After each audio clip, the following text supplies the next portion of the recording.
Hello everyone and welcome to another announcement video. I am Sylphin and we are looking at a recent post by Cameron Winston of Epic Games at the future of the meta of Paragon. So what is the big vision? What are the big sort of directions that they are taking Paragon in? And what do those look like, and why are we moving that way? So let's get right into it. The last announcement video was like an hour long, so this is crazy.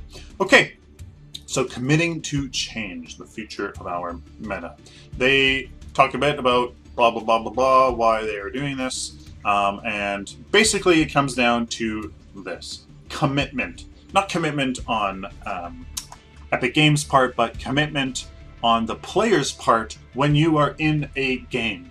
What are you committing to? What are you doing with the choices that you have? Are you committing to a lane for a purpose? Are you committing to the jungle for a reason? Why are you doing what you are doing and being useful on the battlefield? This is the soul of what makes MOBAs tick, and it's what we are trying to do to improve most right now. Hopefully it gets to a point where you can't just wander around Agora aimlessly. You need to have commitment, you need to have purpose. What are you doing? Doing stuff intentionally, using the resources of the game to the maximum. So what are they doing? They're gonna do something really drastic, really controversial, about map traversal. The main culprit for most of our commitment issues comes from the way that people move around the map. Basically, you can move around really easily. Reality is, while it feels awesome to blaze across Agora at breakneck speed, so the net result is that this kind of movement has a negative impact on the game's long-term strategic potential. It's caused excessive match length because you can adapt so quickly, going in between lanes. You can't get that strong of an advantage pushing a lane using a strategic split push and getting the value out of that, because the enemy team can just respond really easily and quickly, and teams just can't do much. There's some games where you just sit on all of your towers all game because everybody's trading lanes, everybody's responding, and nothing really happens. So we're going to move toward a version of map traversal that does not contain travel mode. This is huge because all MOBAs have some kind of travel mode. Heroes of the Storm, you have your mount. They are removing, or well, going to be. So they are removing travel mode. So they are going to be zooming around Agora like the graphic you've seen on your screen. There'll be teleports placed around the map. We don't know where you can teleport to your structures. You can already do that with a teleportation card. It is 7 card power, and it does take up a slot, and you can't upgrade it, but there will be these paths that you use to fly around the map. Why are they doing this? Because they want to increase people's commitment. You have it more intentional. What they say somewhere in here is that, yeah, I mean, you can't do it every single time. There will be a longer cooldown on it, so you will be forced to pick and choose, right? Do you really need to go there, right? Does your team really need that extra person? Do you let that 3v3 fight on the tower, or do you go and give your team the 4v3 advantage, right? This will replace the typical recall function and let players move to where they need to be when they need to be there. However, since there is a cooldown, players can't be everywhere all at once, just basically what the travel mode gives players currently. Side benefit of this change will be players having the ability to respond to threats much more quickly, which will help a situation where fast rotations are desirable, such as a gank on your carry or a sneaky split push when you win a 4v5 deep in enemy territory. However, this committed choice means you will no longer be able to rotate for free, because it takes so long to just walk through the jungle And because there's a cooldown, you're stuck. So hopefully it increases commitment and intentional, strategic thought. So the final element of this change, when it happens, is that players will be able to purchase their upgrade cards in the field through cunning use of their POD, Power on Demand modules. These deployable and destroyable objects will let players access the shop from anywhere, but watch where you summon it.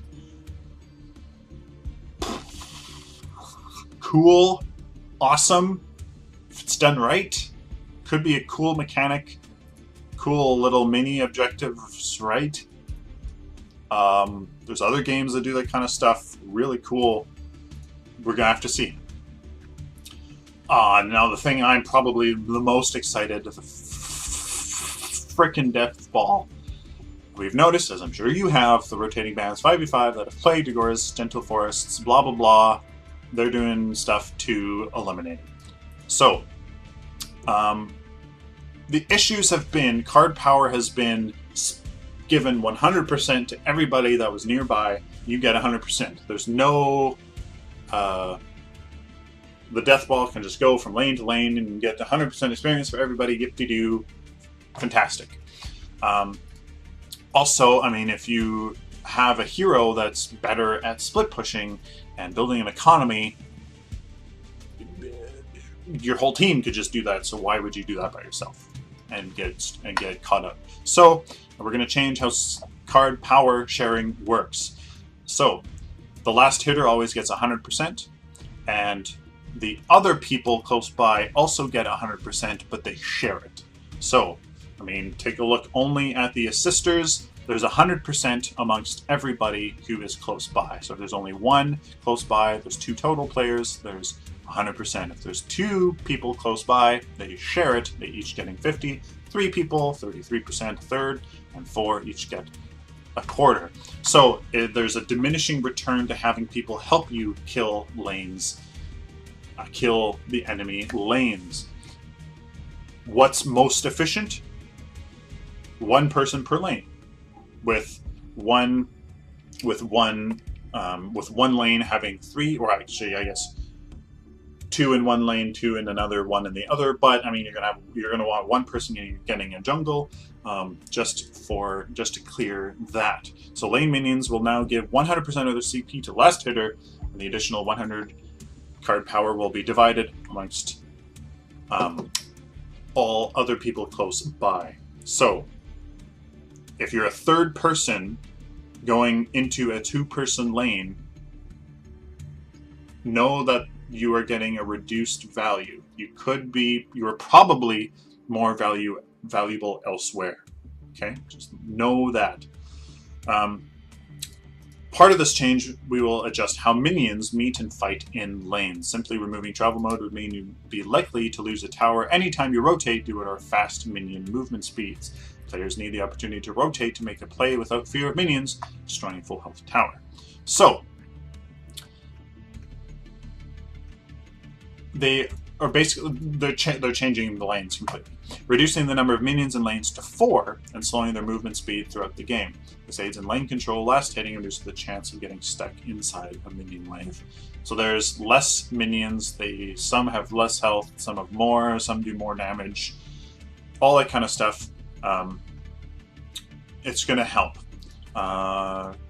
Combined with the teleport changes, this will help players rotate without feeling like it's going to cost them their tower.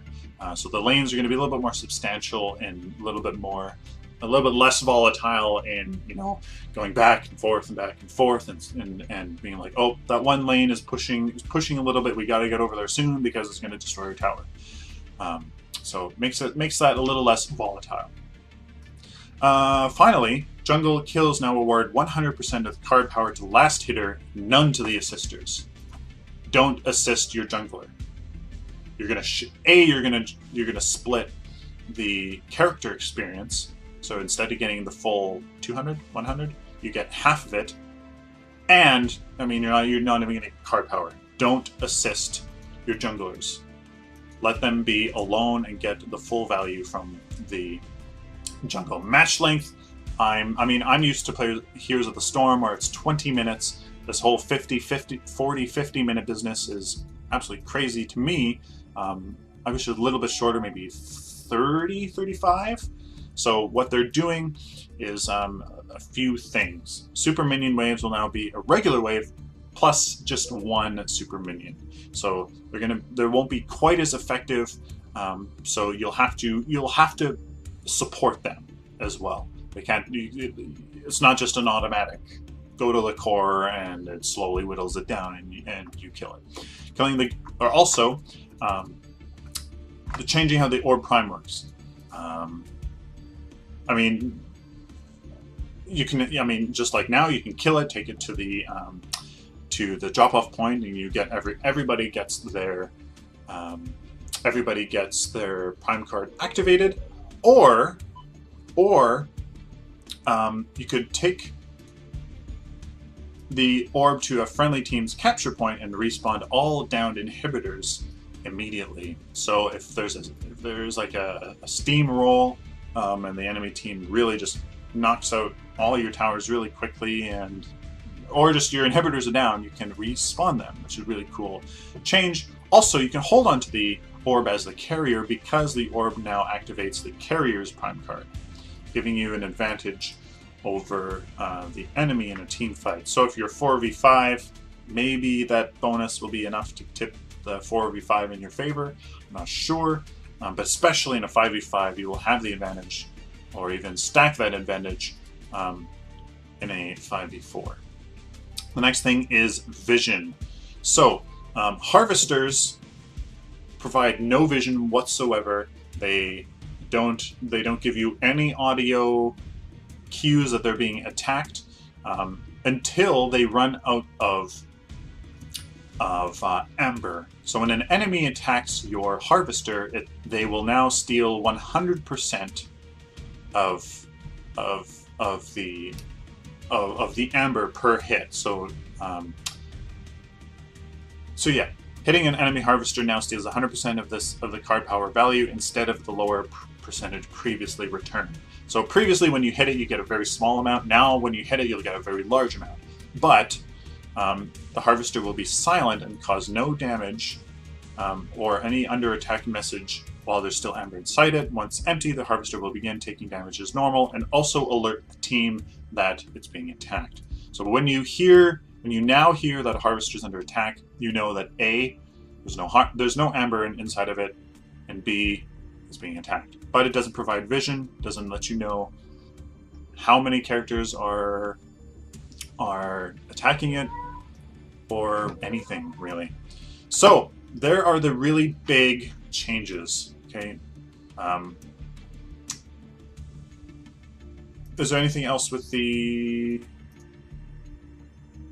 vision? So yeah, I mean, they want people to rely on wards, but they didn't really do anything with wards.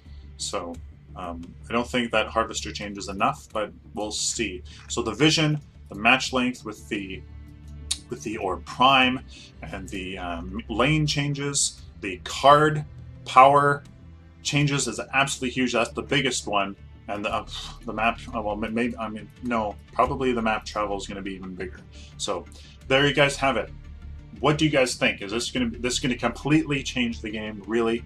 What do you guys think about it? Is this good? Do you like the direction that Epic Games is going in? I personally, I'm just going to see how it is, and I'll make my decision then. Really, I like that the Death Ball is being decentivized. I like that hopefully it results in more strategic gameplay. Hopefully it just makes it more engaging, more intelligent, more rewarding. So guys, like the video if you liked it, disliked it if you disliked it. Please leave a comment on what you think about this. Are they heading in the right direction? Subscribe, I have lots more videos coming. And until next time guys, take care.